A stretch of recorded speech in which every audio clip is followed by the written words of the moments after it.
भाई जो गुरु बचन पे डट गे, कट गे फंद 84 के। कबीर परमेश्वर जी ने कहा है कि कबीर साधक के लक्षण कहूं रहे जो पतिव्रता नारी, कि एक सच्चे भगत के आपको लक्षण बताता हूं। सच्चा भगत कैसा होता है? रहे जो पतिव्रता नारी, जैसे एक पतिव्रता औरत अपने पति के साथ व्यवहार करती है, यानी अपने पति के अलावा शौपन में भी गैर पुरुष का ध्यान नहीं धरती है। कहे कबीर परमात्मा को लगे आत्मा प्यारी। इसी प्रकार यदि कोई भगत भक्ति मार्ग पर अपने सतगुरु के अलावा अन्य किसी देवी देवता का ध्यान नहीं करता है, सतगुरु के बताए अनुसार हर भक्ति कर्म करता है, तो कहते हैं वो आत्मा सतगुरु यानी परमात्मा को बहुत प्यारी लगती है।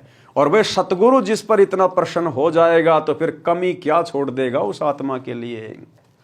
कबीर भगत के लक्षण कहूं रहे जो पतिव्रता नारी, कहे कबीर परमात्मा को लगे आत्मा प्यारी।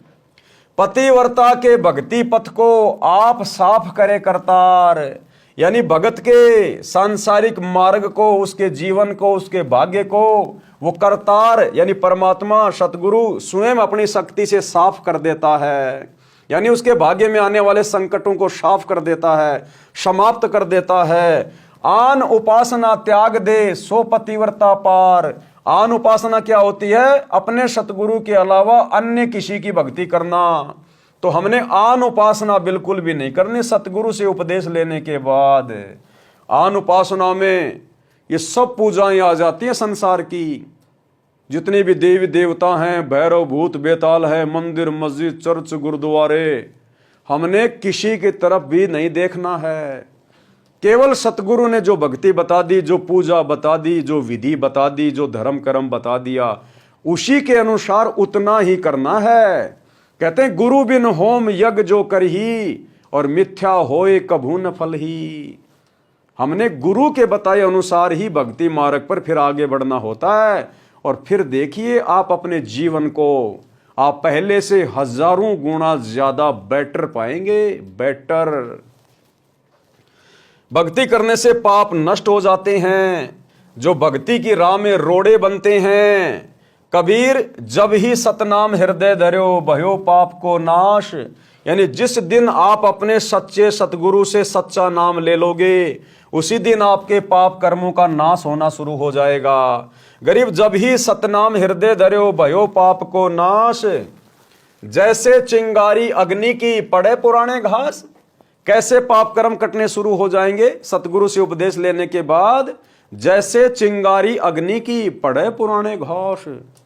जैसे एक आग की चिंगारी, एक माचिस की तिल्ली यदि हजारों टन सूखे घास के ऊपर डाल दी जाए, तो वो हजारों टन घास कुछ ही देर में जलकर भस्म हो जाता है और थोड़ी सी राख बन जाता है।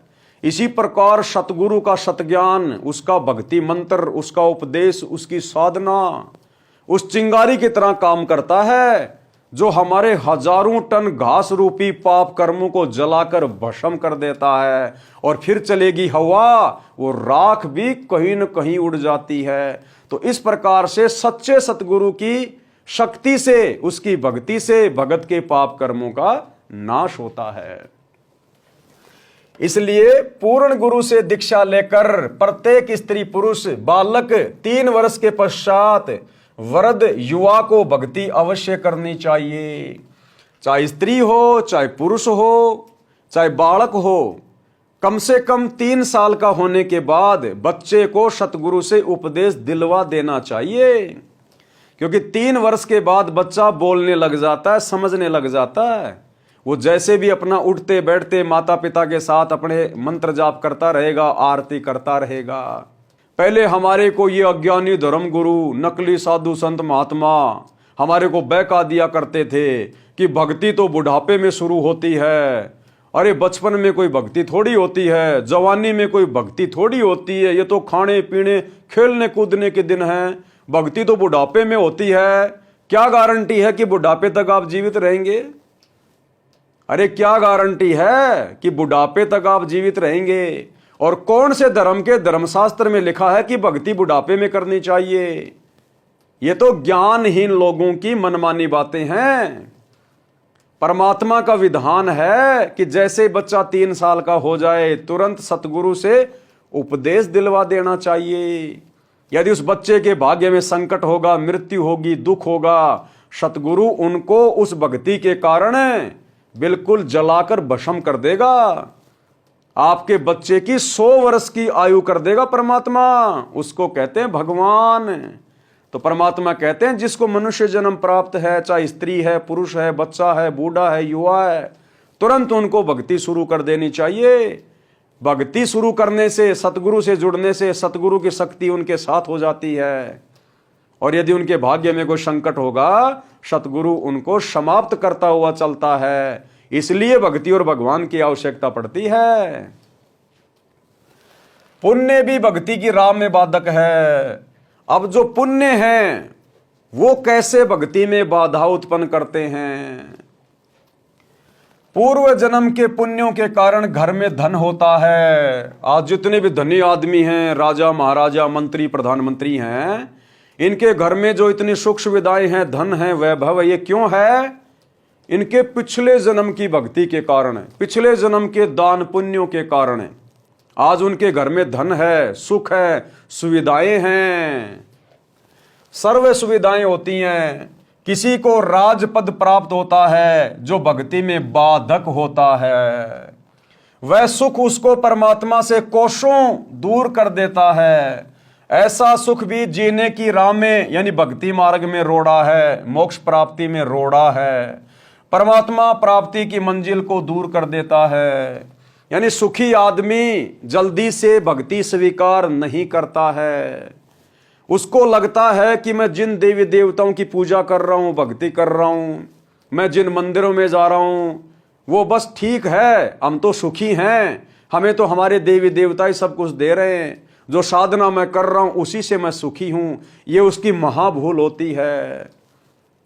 उसको वर्तमान में जो सुख प्राप्त हैं उसके पिछले मनुष्य जन्म के दान पुण्य के कारण हैं।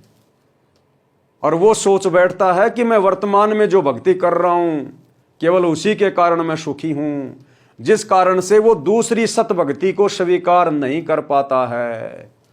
उसके हृदय में ये बात नहीं जमेगी कि मैं जो भक्ति कर रहा हूं उसके अलावा कोई और भी सत भक्ति हो सकती है। तो इस प्रकार से वो पुण्य जो उसने पिछले जन्म में किए थे लेकिन पार नहीं हो पाया, इस जन्म में उसके लिए रोड़ा बनकर खड़े हो गए। उसको समझने नहीं दे रहे वो पुण्य। उसी शास्त्र विरुद्ध साधना के ऊपर उसको आरूढ़ किए हुए हैं। उसके मन में ये भ्रम पैदा हो जाता है कि मैं तो जो बालाजी के मंदिर में जा रहा हूं, श्याम जी के जा रहा हूं, मैं देवी देवता पूज रहा हूं, माता जी पूज रहा हूं, नवरात्रे कर रहा हूं, बस इसी से मुझे सुख हो रहा है। तो वो पुण्य उसको सत भक्ति से नहीं जुड़ने देते।